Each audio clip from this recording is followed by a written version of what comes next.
Dear friends, welcome to this service of memory, this service honoring the life and the legacy of Dr. John Hodgson. We gather this day in a sacred circle spread across the distance because a dear loved one has died. I'm Reverend Luke Stevens Royer. I serve First Unitarian Universalist Church here in Rochester, where John was member for many, many years.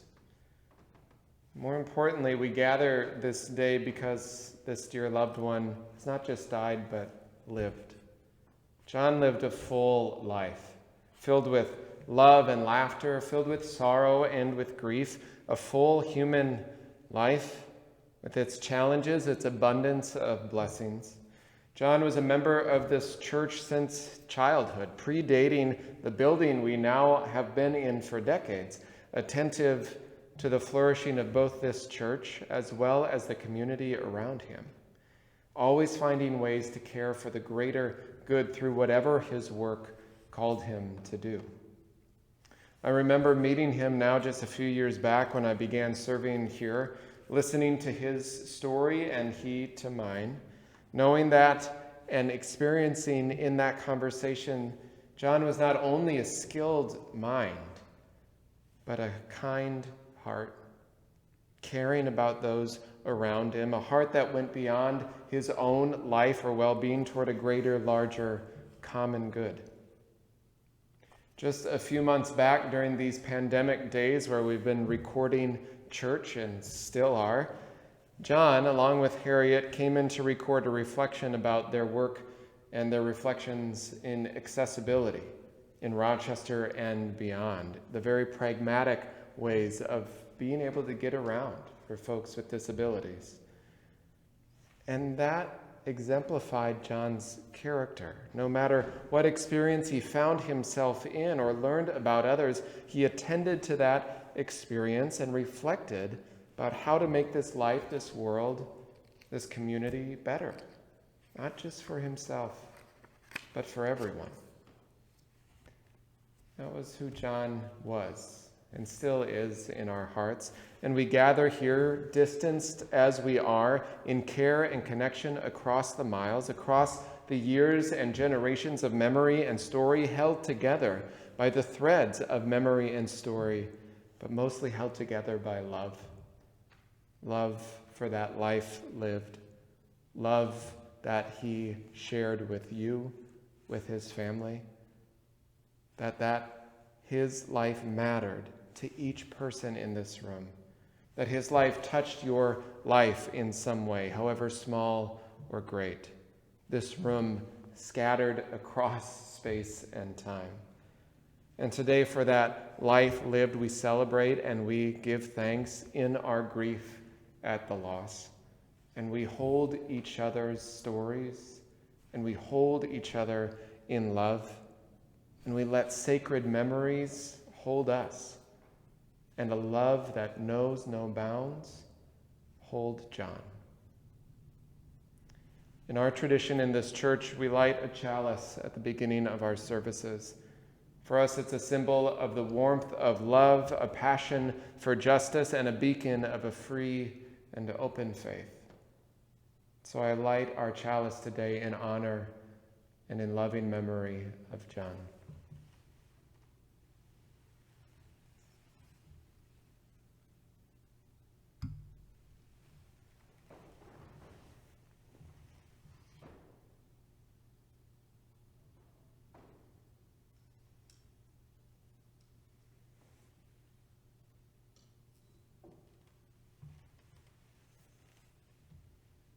Welcome.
Corin John Hodgson died on November 28, 2020 of advanced prostate cancer, heart and lung disease.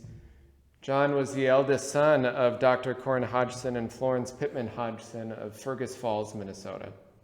When John was about 2 years old, the family moved to Rochester. From ages 4 to 9, he lived in Lima, Peru, where his father worked at the British American Hospital.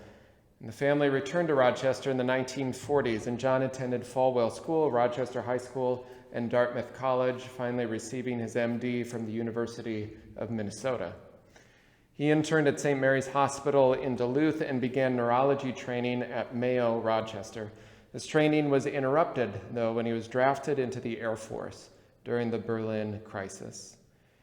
During 10 years of active duty, John was a flight surgeon, director of medical services at Air Force bases around the globe. He completed his Air Force training in aerospace medicine at the U.S. Air Force School. He took additional internal medicine training at Mayo, Rochester, and joined the Division of Preventative and Internal Medicine. Much of his practice was devoted to aviation medicine, and he served as medical director of Northwest Airlines for years. He was president of the North Central Occupational Medical Association. He was a fellow at the Aerospace Medical Association and American College of Preventative Medicine. He served on the board of directors of the International Academy of Aviation and Space Medicine. He served as president of the Airlines Medical Directors Association and trustee of the American Board of Preventative Medicine. He was a consultant to IBM, the Federal Aviation Administration, and the United States Air Force Surgeon General. He was director of Base Medical Services Group at the Minneapolis-St. Paul Airport and retired from the reserves at the rank of colonel.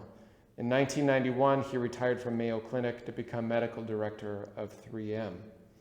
He returned to Rochester, Mayo to practice internal preventative aerospace and aviation medicine, was a member of the Delta Omega Honorary Society of Public Health, and was honored as the Air Force Reserve Flight Surgeon of the Year and received the airline's Medical Director's Achievement Award. John did much in his life around the globe and in service. But family came first for Dr. Hodgson. He was immensely proud of his 2 daughters and twin grandchildren. His daughter Helen, mother of the twins, died in 2007. He was survived by his wife of 63 years, Harriet, also survived by a family you'll hear from in today's service. John lived a life of service not only to his community, but to medicine and to his family. The family chose this reading from our hymnal. It's attributed to Kalidasa. Look to this day, for it is life, the very life of life. In its brief course lie all the verities and realities of your existence, the bliss of growth, the glory of action, the splendor of beauty. For yesterday is but a dream. Tomorrow is only a vision. But today, well lived, makes every yesterday a dream of happiness and every tomorrow a vision of hope. Look well, therefore, to this day.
John and I were married for 63 years.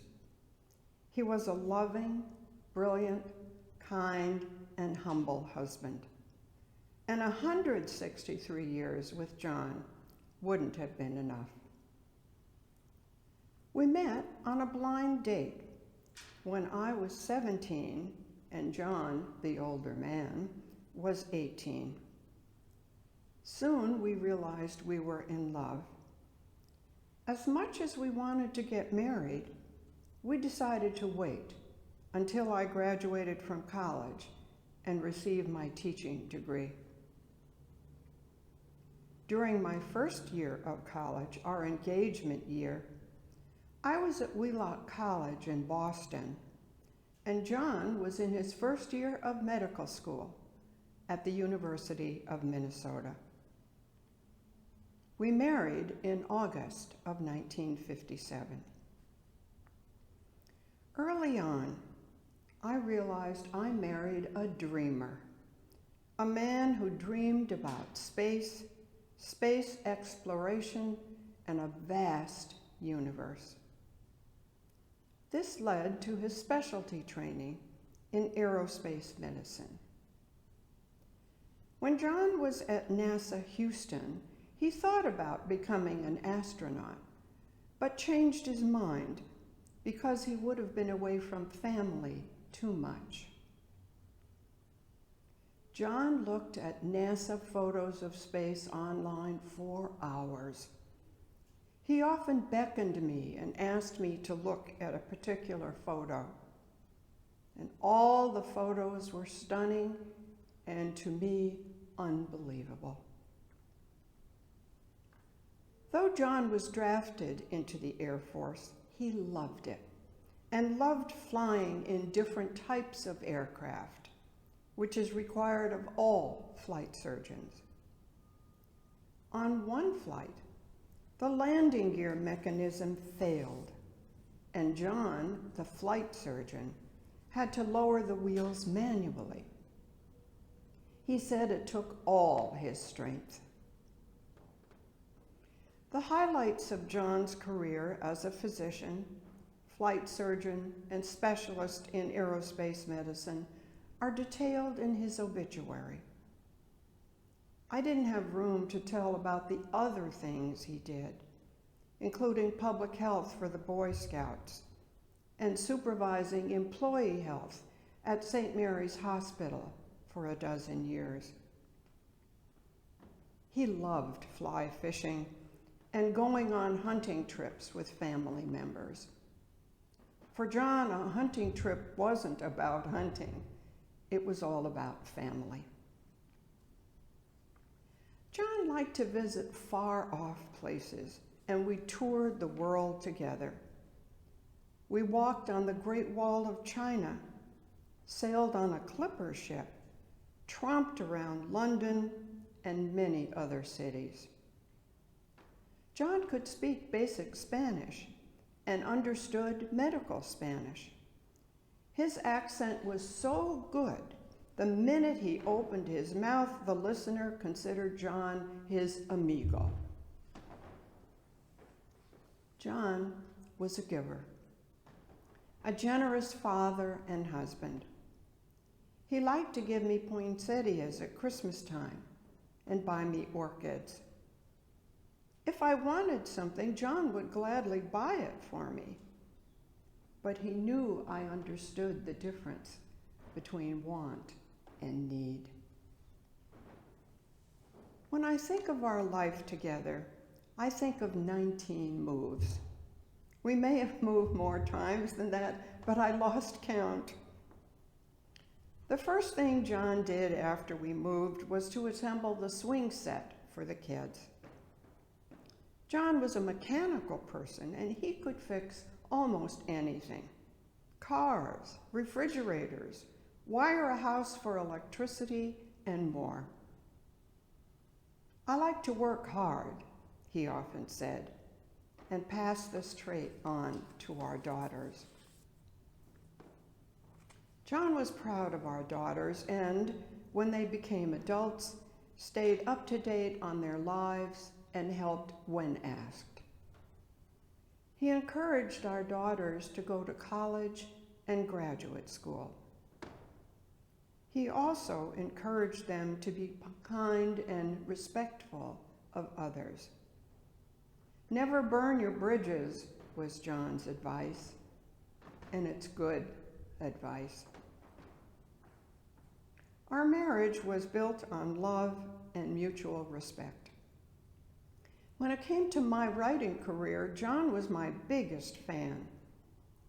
He was constantly amazed at my writing output and often joked, "While you're up, write me a book." He was proud of the books I wrote, and I was immensely proud of him. John had a wry sense of humor and could be very funny. Over the years, we enjoyed many laughs together. Even when times were tough, I think we laughed every day. We were extraordinarily close and devoted to each other. And though I think of John every day and miss him terribly, I was blessed to be his wife. John's love is always with me.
John had many responsibilities during his life and accepted them all willingly.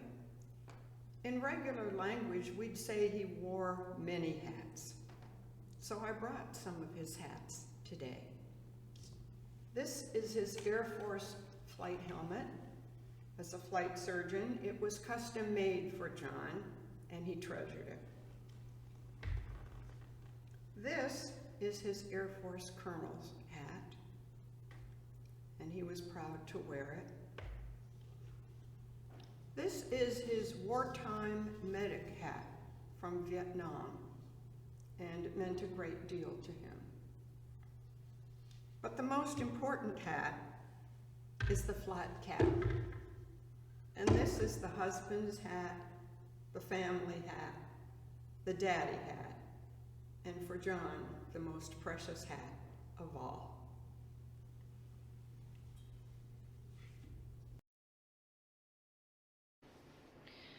I am Amy Hodgson, Dr. John Hodgson's surviving daughter. And while I cannot adequately reflect how amazing my dad and his life were, I would like to say a few words and share a few memories, even if those few memories do not do him justice. Dad accomplished great things, and he was a gentle force of nature. Yet many of my cherished memories of him are the simplest.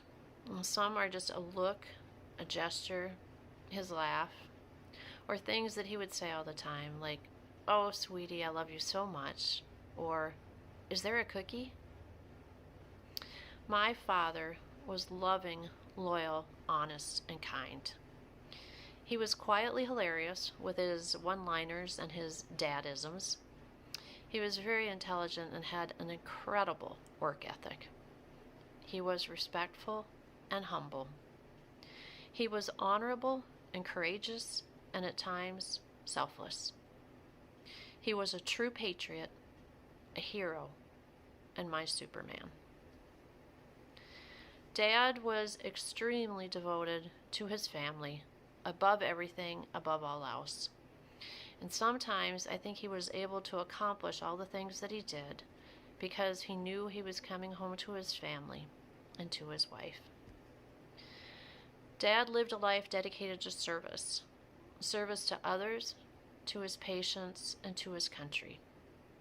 He is a hero, having earned a Bronze Star of Valor for courage under fire in Vietnam. He saved countless lives. He was passionate about caring for his patients and taking time to listen to them. He worked so hard that when I grew up and thought about it, I wondered how he even had time to do everything he did and when he slept.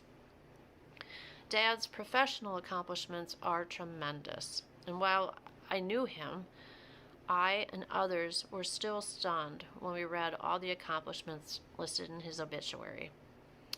And Mom actually had to leave some out because she ran out of room. Still, even later, Mom found some other commendations in his drawers when she was tidying after his death. Some she had never known about, and he had never mentioned them. He just didn't need to. He didn't feel the need to. He was that humble. He wasn't after awards and accolades. He really just wanted to serve and just wanted to help. In the midst of his busy career, Dad also did volunteer work, some for the Boy Scouts. Among other things, he used to do lectures for the Eagle Scouts, and where he'd talk about the space program. I attended one of those lectures, and he was showing this stunning photo taken from some spacecraft looking down towards the Earth. And he said to everyone, "This is the only NASA photo of a space mission that I am in." And people kind of oohed, and they leaned forward in their seats with anticipation. And Dad took his pointer and pointed it at the screen, and he said, "I'm down here on the beach." It was met with great laughter. Again, quietly hilarious with his one-liners. As my dad, he gave me many precious memories, of things that we did together and of things he did for me. As I said, some of my best memories of Dad are the simplest, and one of my early memories is from about the time when I was 4 years old, and Dad was in Vietnam, but he had gotten some leave. But because he was deployed during wartime, he was unable to return to the continental United States. We were able to meet him in Hawaii. I do remember me and my sister Helen and my father running on the beach together, squealing with delight as he chased us and we chased him, and we ran in and out of the waves as they came up on the beach. It really was beautiful. And had he not returned from Vietnam, that would have been my last memory of him. And it would have been a good one. We were fortunate that he did return, and there were many more memories to come. Throughout Dad's busy life, he always made time for family as much as he could, any way he could, sometimes in creative ways. With some regularity, after his having worked the day as a physician at Mayo, he would drive to Minneapolis to log his flight hours as required for the Air Force. And he would tell us that he was going to fly over the house. And he did. I saw him. Or maybe I didn't. Because honestly, I wouldn't know one plane from another from the ground looking up. But my dad was honest. If he said he flew over the house, he flew over that house. Then he would land the plane back in Minneapolis, get in his car, drive home to Rochester, and come home to us again for the second time that night. One summer, I was headed out on a backpacking trip in the mountains with a group from the YMCA, and we were told to bring a fishing pole. Now, Dad said that I should get a telescoping fishing pole because it would fit in a pack. And while we looked all over Rochester, we didn't find one. So we spent a Saturday together driving up to the air base in Minneapolis to the PX, where we found the perfect telescoping rod and a little reel. It served me well. I still have it, and it is still my favorite fishing pole. And I think of Dad every time I see it. One day, when I was a teenager, Dad was going to go and buy a new car. He'd already picked it out and everything, just needed to do the final details and finalize it. And being a teenager, I thought it was really cool, and so I asked if I could go with him. Up at the dealership, the salesman made it pretty clear that my mere presence was a nuisance, and he was kind of a jerk to me. I was a little downcast and disappointed because I had been excited to come. So the haggling was over, the deal was done, and all that needed to happen was the paperwork. And the salesman, with a bit of a self-satisfied smile, handed Dad a pen. But Dad did not take the pen. And he turned and he looked at me, and he said, "I don't know, Amy. What do you think? Do you think I should buy this car?" And the salesman just froze. He was not expecting that. And then, after a moment, he looked at me and he said, "Can I get you a Coke? I have Coke. I can bring you a Coke. We have popcorn. Do you have any questions you want me to answer?" Well, my dad was not going to get that car until I got my respect. And we went home with both. When I was in junior high, I and my friends wanted to go to Welsh Village and ski on a weekend so we could ski in the sun.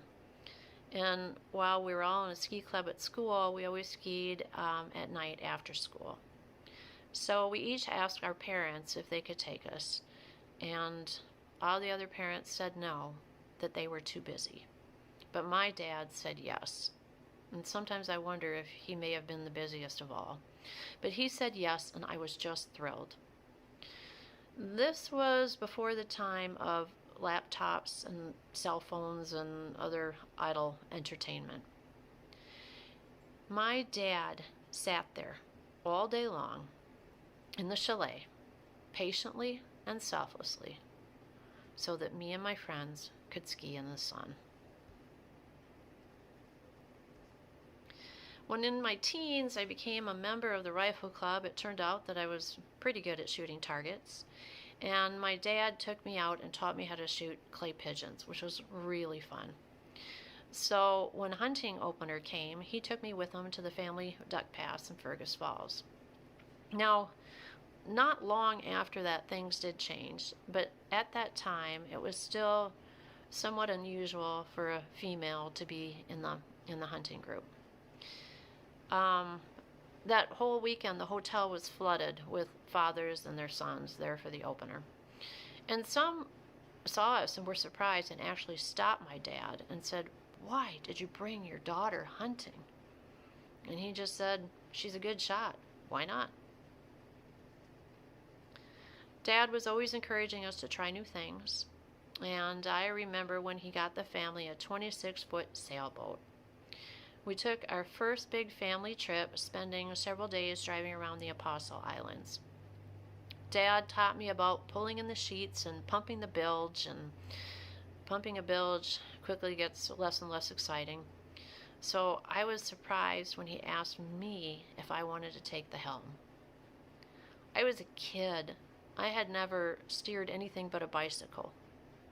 And yet my dad let me steer a brand new 26-foot boat through the waters of Lake Superior while he stood beside me. Dad was kind and compassionate, and sometimes when I least expected it. When I got my driver's license and was a pretty new driver, I did get in a car accident when I slid on the ice and went off the road. And unfortunately, Dad's car got a little bit crunched in the process. And I was at home worrying about what he would say when he got home and found out. Well, he did get home and he did find out. And I was sort of hiding in the basement. I don't know why, as though that would somehow be helpful. He knew the basement was there. He finished it himself. But anyway, after talking to Mom, he came downstairs and found me. And he said, "So I hear you were in an accident today." And I felt so bad I could hardly even look at him. And I just said, "Yes." And he put his arm around me and pet my shoulder and said, "I'm so glad you're okay, honey." And that was that. I mentioned Dad was my Superman. His Superman powers were really put to the ultimate test later in life when he ruptured his aorta a number of times. He had many surgeries, and then we came to the last Hail Mary surgery. He was aware of the risks, the possible complications, and possible death. He went through with the surgery. The risk became a reality when his spinal cord was nicked during surgery, rendering him largely paraplegic. He spent almost a year in the hospital and then doing physical therapy. When my mother sent me the first video showing my dad taking a few steps, I knew he was Superman. And he did it all for us, for his wife, for me, for his grandchildren. While he was really never able to walk again and remained in a wheelchair the rest of his life, Dad had some slight leg functioning, which was good, and it was important, because he needed that to transfer in and out of his wheelchair, and to be able to do so kept him out of a nursing home. Every single day, pain or no pain, no matter how hard it was, Dad did his PT exercises to keep up that small amount of leg strength. Well, there was one week where he had sort of failed several days in a row to complete his exercises. And one of those was, with great assistance on a walker, walking a distance across the room to the counter. And he couldn't do it. We were concerned. He was concerned. And I think he felt that he failed us. But then we hatched a plan. We had Mom stand behind the counter that Dad was walking to. And I said, "Dad, walk to Mom, walk to Mom." And the physical therapist said, "John, look at Harriet, walk to Harriet."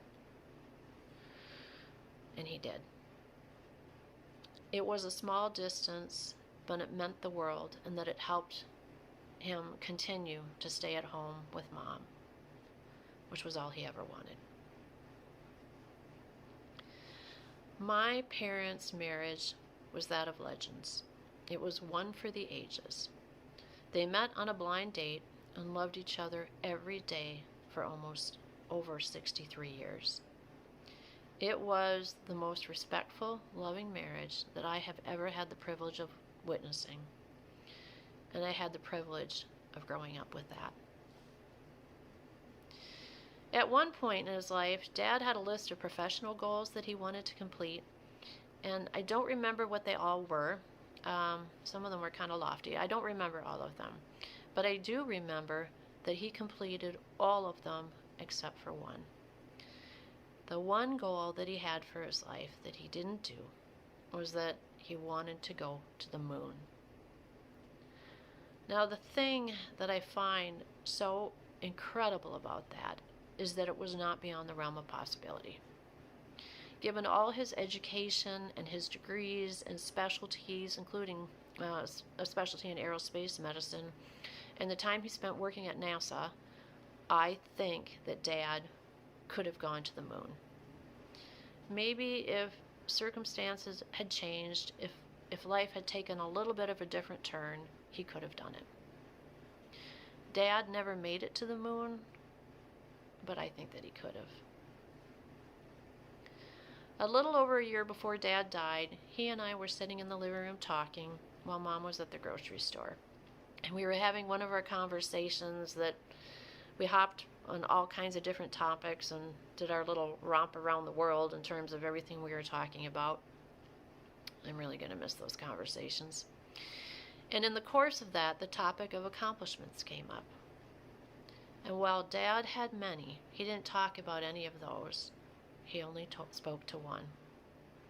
And he turned to me and he said, "The greatest accomplishment of my entire life was convincing your mom to marry me." Dad didn't need the moon. He didn't make it to the moon, but he didn't need the moon. He had my mother, his wife Harriet. She was his sun and his moon, his anchor and his air, and his world. She is his greatest accomplishment, his greatest love, and his life to the very end.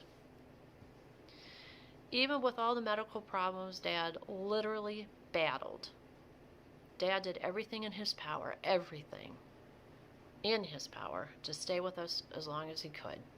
And he did. He stayed as long as he could. To the very end, he was loving, loyal, fully devoted, selfless, and did everything with such courage. He loved and was loved, and he left this world just a little bit better than it was, just for him having been here. That is a life well lived. He was my hero. He was my Superman. And he was my dad. One of the very last things he said to me was, "Oh, sweetie, I love you so much. I love you forever." That's a good last memory. I love you too, Dad, and I always will. Thank you for your service. Thank you for being my dad. Thank you.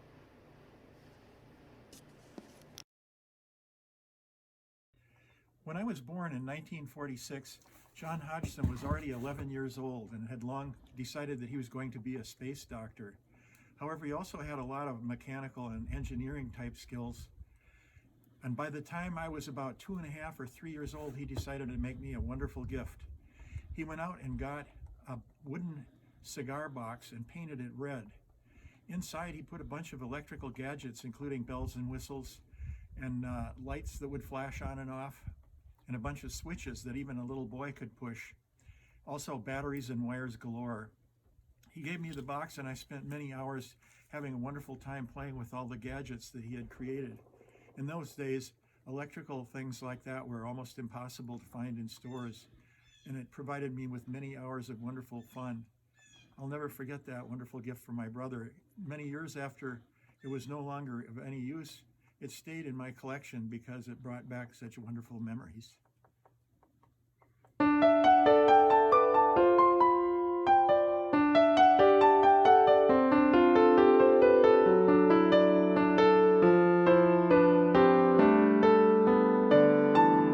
In the rising of the sun and in its going down, we will remember them.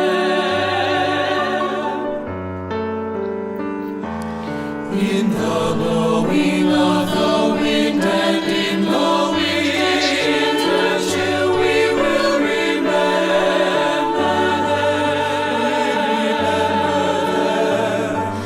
In the opening of buds and in the spring rebirth, we will remember them.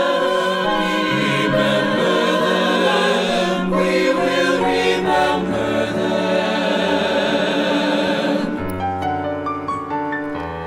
In the blueness of the sky and in the summer month, we will remember them.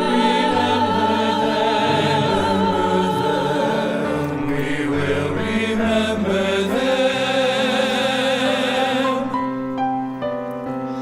We remember them.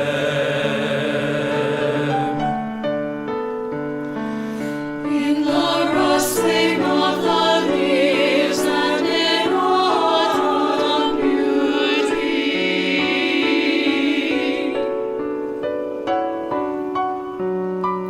we will remember them. We will remember them.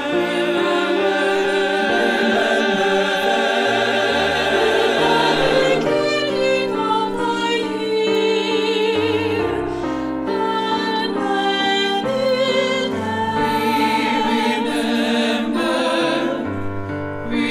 remember, beginning of the year, and when it ends, when we are weary and in need of strength, when we are lost and sick at heart, when we have joys we yearn to share, we will remember them. We remember them. We remember them.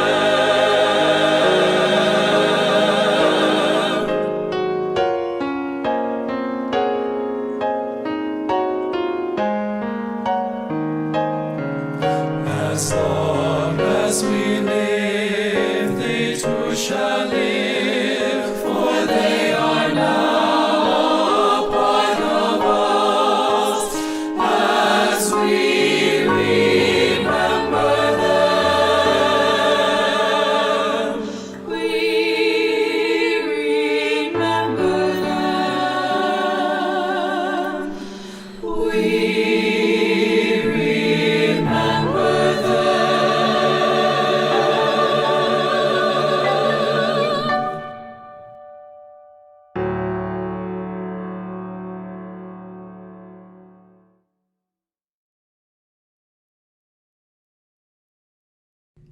Hello. For those of you who don't know me, my name is Steve Hodgson and I was John's nephew. I was honored when Harriet offered for me to do this video because John was a big influence on my life. Growing up in the 70s and 80s in Minnesota, John was a big influence because he was the only one who had left Minnesota, fought for his country, and lived in foreign countries. I can remember sitting for hours shivering in a duck pit or a drift boat listening to John talk about growing up in Peru, about NASA, about Vietnam, and about survival school in Panama and Alaska, and shooting prairie chickens in Idaho. My first memories of John and Harriet was when they came back to Rochester. I can even point the day because it was February 22nd, 1980, when the U.S. hockey team beat the Red Army team. My parents were out of town, and my brother Rob and sister Karen joined Helen and Amy as we watched this great battle of the Cold War play out. It was really interesting that we were there with a Cold Warrior, John, who had fought much more important battles in Vietnam. One of my other great memories of John was when I was in college. I was fortunate to take a military history class from one of the best professors in the country, and one of our assignments was to interview a veteran. As John was the only veteran I knew, he got the call. I remember sitting in his living room for hours as he told me stories of the Tet Offensive during the Vietnam War, where he sat on the hospital and watched it play out. I remember him talking about flying B-52 sorties over the North Pole during the Cold War and about the early space program. I got an A on that paper, and I wish I still had it. Looking back, I truly believe that John was one of the catalysts that gave me the courage to join the military. The military, for me, was a game changer. It gave me confidence in my ability. It made me some lifelong friends who I'm going skiing with in a couple weeks. It allowed me to get into the University of Michigan, where I met my wife, Gina, and it really differentiated me as I entered my career. Without the influence of my Uncle John, I really don't believe I would have made that choice. Finally, on a lighter note, my Uncle John, along with my father, were two of the only people left that truly knew how to do a solar upper ritual correctly. So on a lighter note, pour yourself a little orange juice, top it with a Crown Royal, and join me in a final skål to Uncle John. Uncle John was a true American hero. He was a hero to me, and he is truly missed.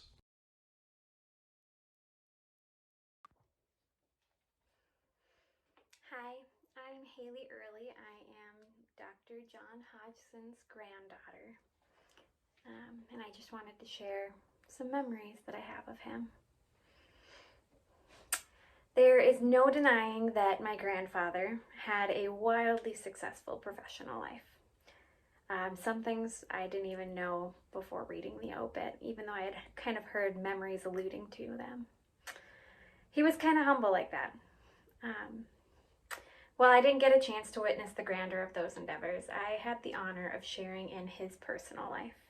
The family trips to the cabin, holiday gatherings, Sunday dinners, birthday celebrations, and then a home and the day-to-day life as a grand family.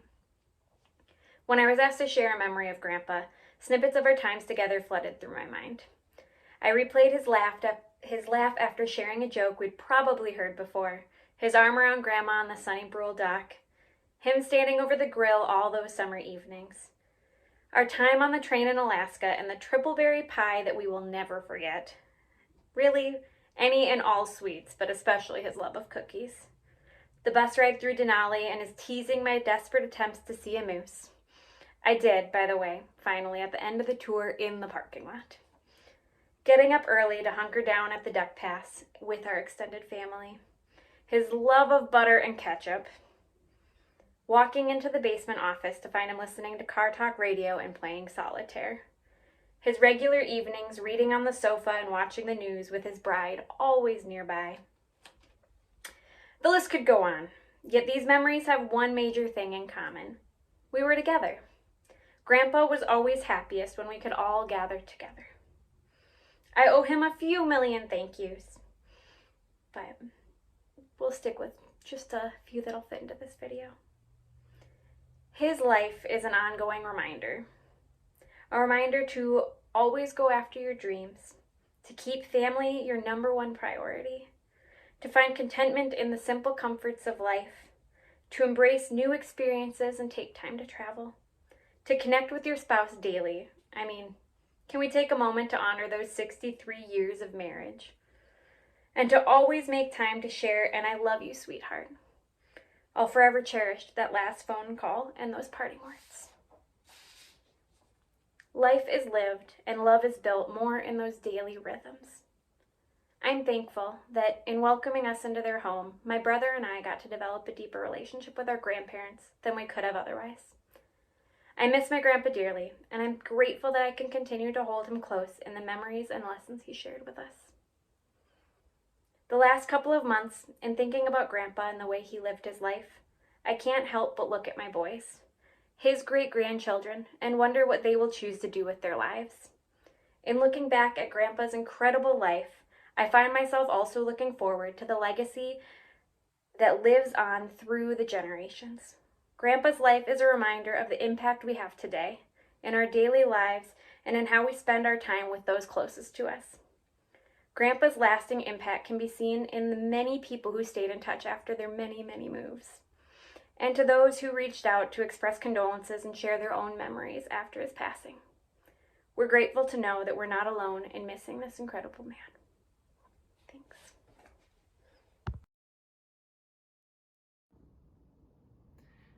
I am fortunate to have known my grandfather, to hear his stories of travel, of his career in medicine and service, and of course, family.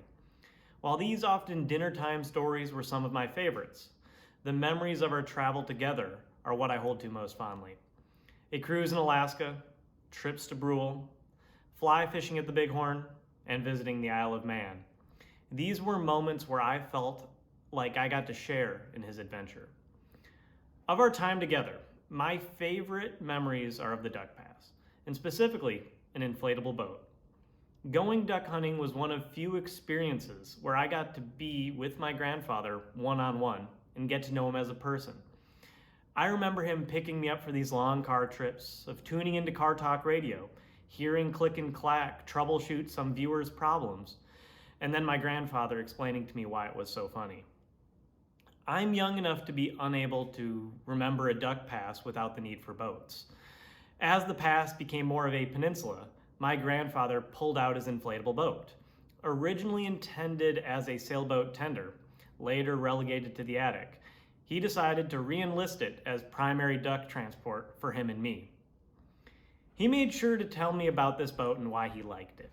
It was a world-famous brand Hypalon boat, made out of the same material as Navy SEAL boats. A value unsurpassed a half-century ago. Time in the elements had taken its toll, and this boat required work. Together, my grandpa and I set out to make it usable again. He and I spent days seeking out a new impeller for its motor, researching Hypalon patch kits and the appropriate glue, and when it was all prepared, taking it out on Lake Zumbro. I remember feeling moderately ridiculous as we sat in this 8-foot boat, bouncing in the wake of water skiers, but together proud that the fixes seemed to work.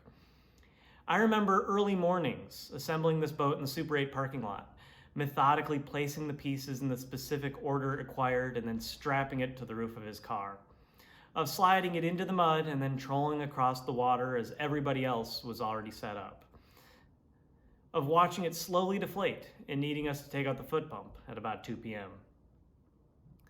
These are fond memories for me. The time we spent using that boat, I'll never forget. Every time I used that boat afterwards, I would think of the time we spent fixing it, maintaining it, assembling it, and of all the trips we went on together. That boat is now gone. I sold that boat for a grand total of $30 on Craigslist, much to his disappointment. What is not gone are those memories. And the best part, I could tell he was glad to have shared this with me, and I was glad to have shared it with him. My grandpa was a man with a wealth of stories and knowledge. To me, he will always be this humble adventurer. Of these adventures, however, my favorite ones are the ones that he and I got to do together. Thank you.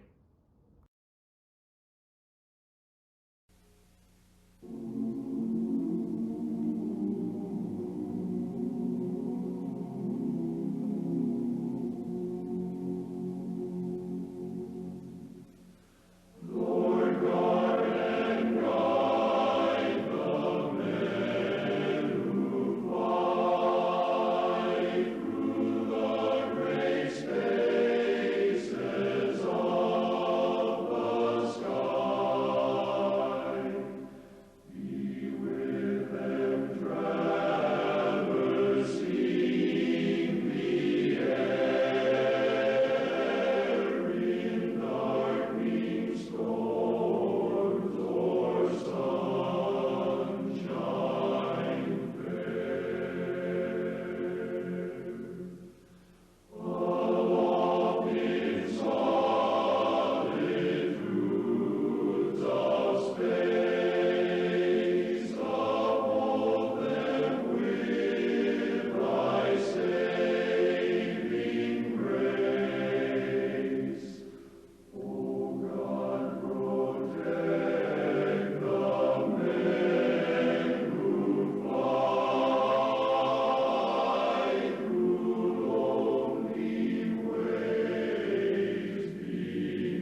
family chose this reading by poet John Gillespie McGee, titled High Flight.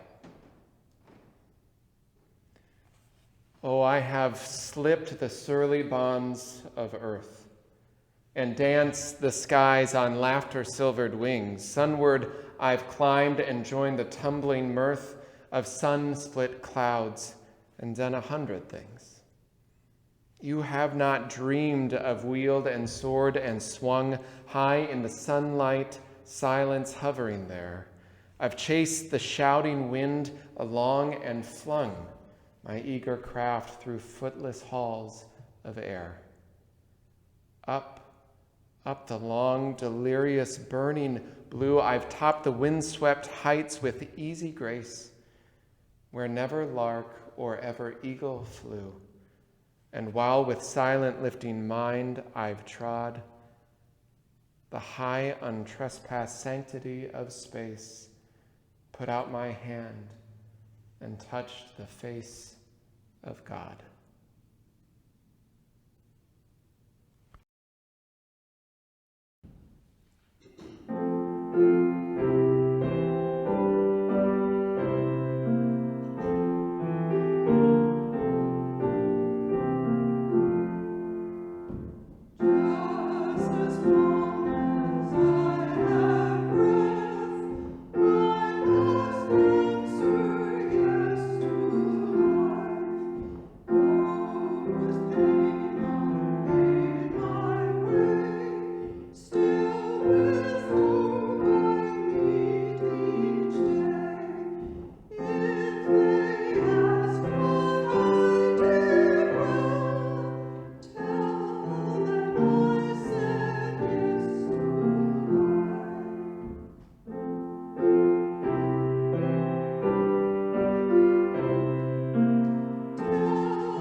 These words that we often share in memorials in our tradition are words that were commissioned into music in memory of Harriet and John's daughter, Helen. I offer these as a blessing to us all. In the rising of the sun and in its going down, we remember them. In the blowing of the wind and in the chill of winter, we remember them. In the opening of buds and in the rebirth of spring, in the blueness of sky and in the warmth of summer, in the rustling of leaves and in the beauty of autumn, we remember them. In the beginning of the year and when it ends, when we are weary and in need of strength, when we are lost and sick at heart, when we have joys we yearn to share, we remember them. So long as we live, they too shall live, for they are now part of us as we remember them. Amen. I invite you to take a breath. Whatever tradition, whatever spirituality you bring to this time together, I invite you into this blessing, this time of prayer, of meditation, of sending for John. Dear John, beloved of earth, of sky, of stars, of God, from the dust and earth and sky from whence you came, the earth and sky and stars you loved so much, so now you return. And we carry with us the nourishment which you instilled in this world and in each of us, into the embrace of love and light eternal, one with the earth and the stars and the spirit of life. We send you. May you be held in love and light eternal. Amen.